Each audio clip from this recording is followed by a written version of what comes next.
unmourned or unprayed for.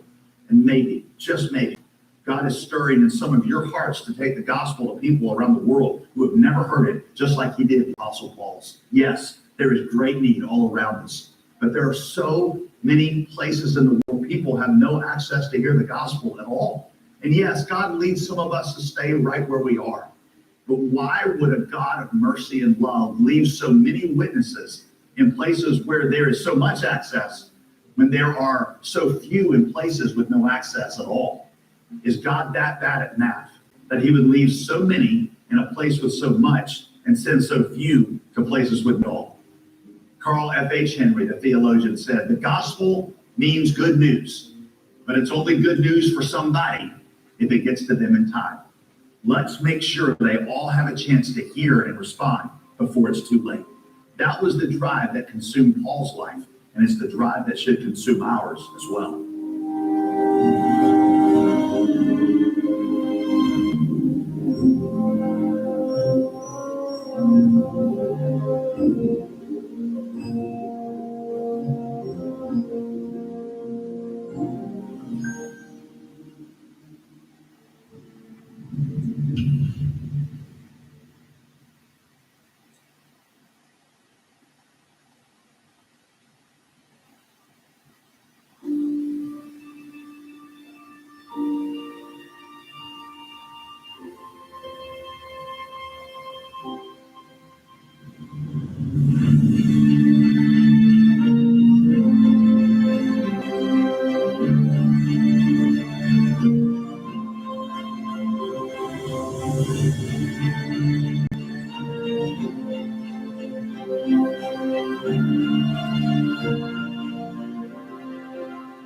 In Romans 11, Paul returns to the question of what happened to the Jewish nation.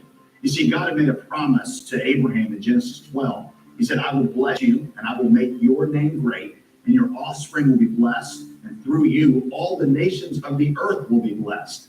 Now here's the thing. None of that promise sounds conditional, right? It all sounds like God says, I'm going to do it. But then the Jewish nation missed Jesus, who was the essence of that blessing. And then shortly after that, the entire nation was destroyed, and the Jews were scattered everywhere. I'm standing here in front of the famous Ark of Titus in Rome, which was built to celebrate Titus's utter conquest of the Jews in 70 AD. It represented triumph for Titus, but utter defeat for the Jews. And what about the promise then? How could they be a blessing to the world if they weren't even a nation anymore? So the question is, if God failed in his unconditional promises to Israel, how do we know that he'll keep his unconditional promises to us? In chapter 9, we saw the first part of that answer, and that is that not every ethnic Jew was a spiritual Jew. Some were like Esau, who was one of the sons of Isaac. They were Jews only in their ethnicity and not in their faith. They had the DNA of their father Abraham, but not his faith. And that was the most important part. So God's promises never fully applied to them. Chapter 11 is the second part of Paul's answer to this question about whether God keeps his promises. Paul wants to show us that God always keeps his promises to the fullest extent. And he shows how God plans to fulfill every ounce of his promise that he made to Abraham and many of the other prophets to bless Israel. And then, and this is really, really important for us, Paul's going to use that to give us a warning, you and me, that comes from Israel's experience. If they, he says, disqualified themselves from the promises of God through unbelief and disobedience, then we need to be careful because that can happen to us also. First, let's deal with the question. Has God failed in keeping his promise to make Israel a blessing to the nations? Verse 1, Paul says, I asked then, has God rejected his people? And his answer, absolutely not. He says that in the strongest terms. Paul then offers 4 answers that prove that God has not reneged on his promises to Israel. The first, we're going to call the Paul answer. In verse 1, Paul says, I'm a Jew, and I accepted Jesus. In fact, all of us apostles are Jews. Not only did God save us, he used a group of Jews to found his church. That is part of his fulfillment of his promise to make Israel a blessing to the nations. And using Jews to found the church, we did bless the nations. The second answer we'll call the election answer. That's in verse 2. This is a reiteration, basically, of what Paul explained in chapter 9. And that is, since the beginning, it's obvious that not every son of Abraham truly belonged to God. Just like Isaac had two sons, Jacob and Esau, and one Jacob embraced the promise and the other Esau rejected it. So there have always been two kinds of Israelites in Israel, those who embrace the promise and those who don't. Those who embrace the promise have always belonged to God, and those who didn't embrace the promise never have. Verse 2, God has not rejected the true Israelites that he foreknew. So Paul reasons God hasn't failed to keep his promise to the true Jews, the sovereignly elected Jews. Third, Paul gives what we'll call the remnant answer. Again, verse 2, Paul said, don't you know about Elijah? What was God's answer to him? I've left 7,000 for myself who have not bowed down to Baal. Elijah was an Old Testament prophet who thought he was the only one in all of Israel still faithful to God. But God showed him up on a mountain he took him up to, showed him that even though the whole Jewish nation seemingly had rejected God, God had preserved 7,000 Israelites still faithful to him, the remnant. In the same way, Paul says, God today has preserved a remnant of his people, the Jews. All the apostles are Jews. The majority of the new people and the new churches they planted were Jews. That was going to change in the years to come, but there were still a bunch of Jews who loved Jesus, and even though it wasn't the majority, they were still there. And that, by the way, has remained true throughout history. At every stage of church history, there has remained a small but thriving Jewish Christian community. Today, they often call themselves Messianic Jews, and they're some of the most exciting Christians to be around. So Paul says, for those three reasons, we know that God has not totally forsaken his people. But then, verse 11, Paul hears in his head somebody saying, yeah, but that's it, Paul? But that's the fulfillment of all the promises to Abraham to make Israel a blessing to the nations. The Old Testament promises made it sound way bigger than that. Made it sound like Israel as a whole was going to be saved, and that the whole nation would know God, and the whole nation would be a blessing to the world. But that hasn't happened, right? And now most of the believers that are starting to come to Jesus are the Gentiles. Are the Gentiles, the non-Jews, are they like God's consolation prize, like his safety school? God couldn't get the people he really wanted, the Jews, so he settled for the Gentiles. So in verse 11, Paul gives his fourth answer to the question of whether God fully keeps his promises, and we'll call this one the future answer. Paul explains that in the future, the nation of Israel is going to respond in large ways to the gospel. Israel's response to the gospel historically, he explains, is going to unfold in three major stages. This is pretty cool, by the way, because it predicts what is going to happen to the Jewish nation in the future. It doesn't just explain the past, it predicts the future. Stage one, this is verse 11, was Israel's mostly negative response to the gospel that then opened the door for Gentiles to hear the gospel and believe.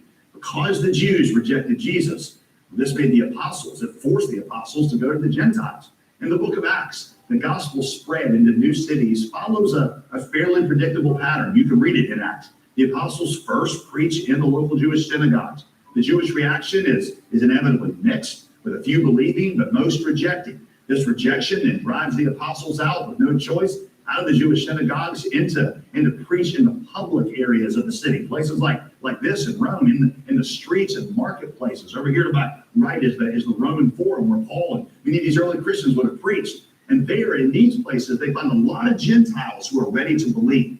And so within 100 years, Christianity it becomes a thriving multi-ethnic movement comprised mainly of non-Jews. If the Jews had all believed, the apostles might have gotten lazy and never even made it to the Gentiles. So that brings us to stage two, which Paul also describes in verse 11. And that is the passion of the Gentiles for God begins to make Israelites jealous of the Gentiles' relationship with God. The Jews watch the Gentiles worship, and they long to have the kind of relationship with God that the Gentiles have. That's what is happening now, Paul says, with the Jews. There's a sense in which they resent the closeness that Gentiles feel toward their God, the God of their forefathers, of Abraham, Isaac, and Jacob. And that eventually leads us to stage three. Stage one was Israel's mostly negative rejection of God. Stage two was that time of jealousy, as Jews watch Gentiles worship God. Stage three is when Israel as a nation comes back to God. This is going to be in the future. And that's going to lead to a massive worldwide gospel movement among the Gentiles also. The Gentiles' passion for God eventually provokes Israel as a nation to turn back to God.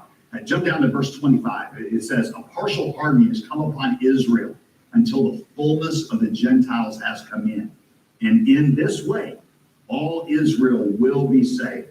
And then Paul says the fun really starts. because Israel's turning to God is going to spawn this massive worldwide movement of the gospel. You see verse 12? It says, now if there, that is Israel's transgression of rejecting Christ, that's the transgression. If that brought riches for the world and their failure riches for the Gentiles, if that was the first part of the fulfillment of the promise to Abraham, how much more will their fullness bring when they accept Christ? And Paul's like, listen, God promised Israel that she would be a blessing to the nations, and they were. Even their rejection of Christ gave the Gentiles an opportunity to hear the gospel. And so, think about it. He says, if even their rejection of God blessed the Gentiles, and imagine what their embrace of him is going to cause. If you think Israel's rejection of Christ resulted in a lot of Gentiles being saved, you ain't seen nothing yet. Imagine what it's going to look like when Israel as a whole accepts Christ.